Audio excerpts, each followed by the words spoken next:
Welcome to Change Happened, Then What?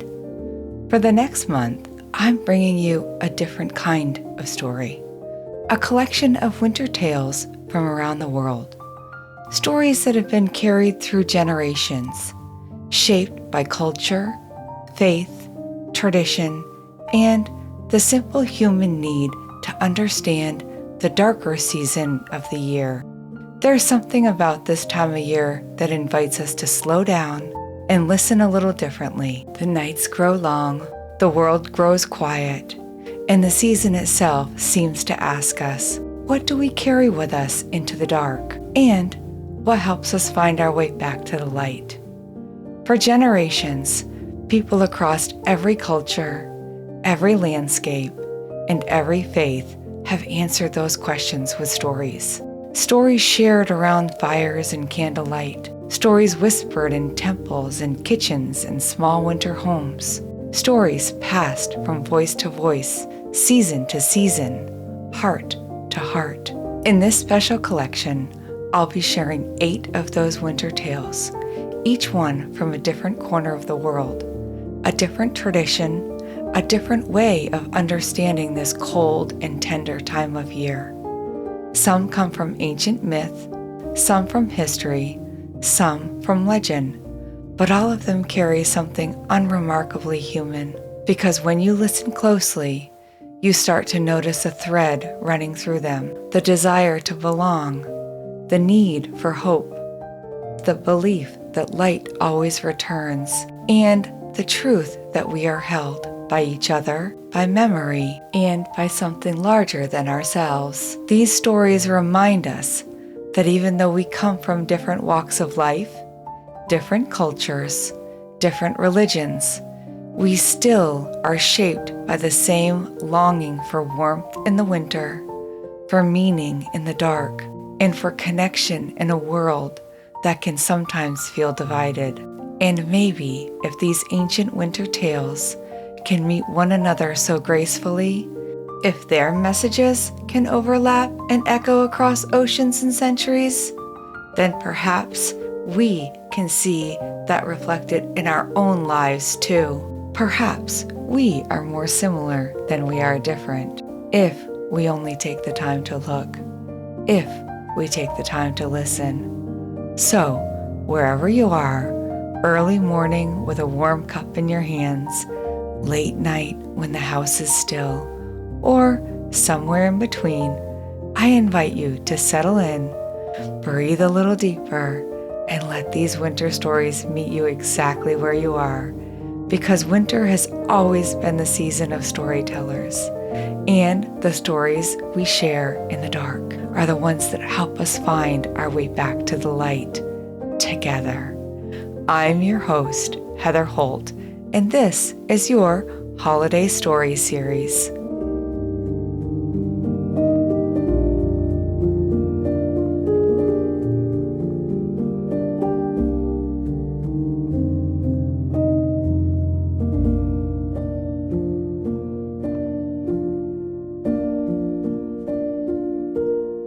Today's story comes from the Inuit people of the Arctic.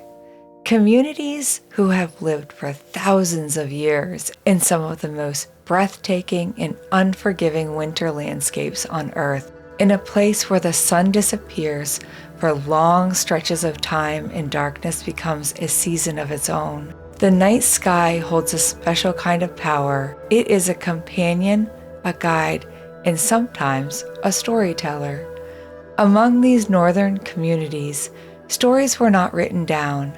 They were carried in memory, shaped through generations, and shared in the glow of firelight or the hush of snow-covered evenings. And one of the most cherished winter tales was about the strange and beautiful lights that danced across the Arctic sky, the aurora borealis. Long before science attempted to explain them, the Inuit people offered a meaning that was both simple and profound.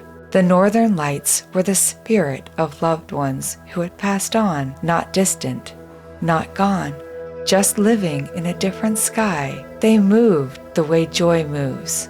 They flickered the way laughter sounds. They swept across the horizon like someone calling you home. And this is the story that they would tell.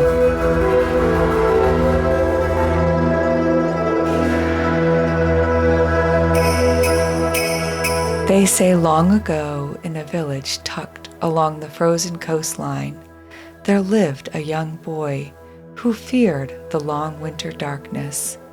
Each year, when the sun dipped below the horizon for its season of rest, the boy felt the weight of night settle over everything. He stayed close to the fire, rarely stepping outside. One evening, after a storm had passed, the boy's grandmother wrapped him in a fur around his shoulders and led him toward the open sky. "Tonight," she whispered, "the world has something to show you." At first, all he saw was darkness stretching out forever. But then, slowly, like someone lifting a veil, a ribbon of green light unfurled across the sky. The boy gasped. The light rippled, shimmered, and began to move as though alive.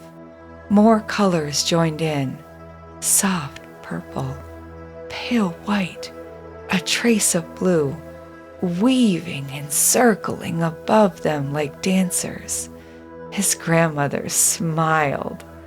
"Those are the spirits," she said softly.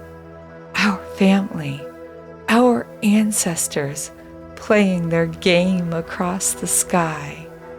She watched the boy step forward, no longer afraid of the long night.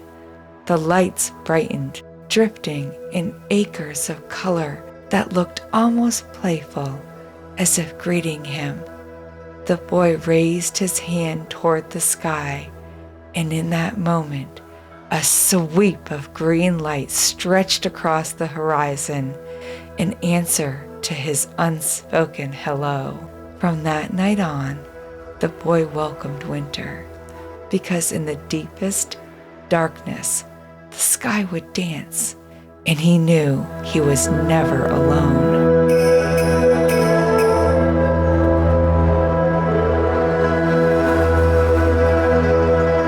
Across generations and throughout countless winters, the meanings of the light has remained the same. We are held by all those who came before us, even in the coldest months, even beneath the sky without sun, even through long stretches of silence and snow. Children and elders alike have stepped outside to watch the first streak of color glide across the horizon, whispering greetings to ancestors, friends, and loved ones who have become part of the light. So if you find yourself outside this winter and the sky begins to glow, let this story travel with you. Let it remind you, as it reminded so many before, that connection doesn't end. It transforms. It becomes something bright enough to carry us through the darkest season, something that dances above us, guiding us home.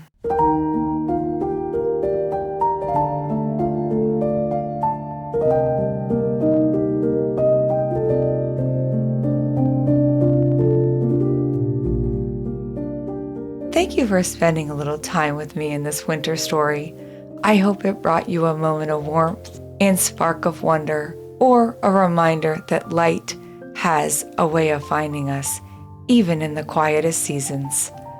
I'm your host, Heather Holt, and around here, I'm never alone. Waylon and Dalton are probably curled up somewhere listening right along with you, or pretending they are while actually dreaming about snacks and snowbanks. If this story touched you in any way, I'd love for you to share it. Share it with someone who could use a little light, with a friend who loves traditions from around the world, with a family member who tells some of the best stories, or with somebody you miss, maybe somebody you're just getting to know. And if you're enjoying this holiday story series, it would mean so much if you took a moment to rate the show or Leave a few kind words wherever you listen. It helps more people find these stories. The same way a single candle can help brighten a whole room. From my home to yours, from Waylon and Dalton, and everyone who makes this show possible. Happy holidays, and may the light carry you into the days ahead.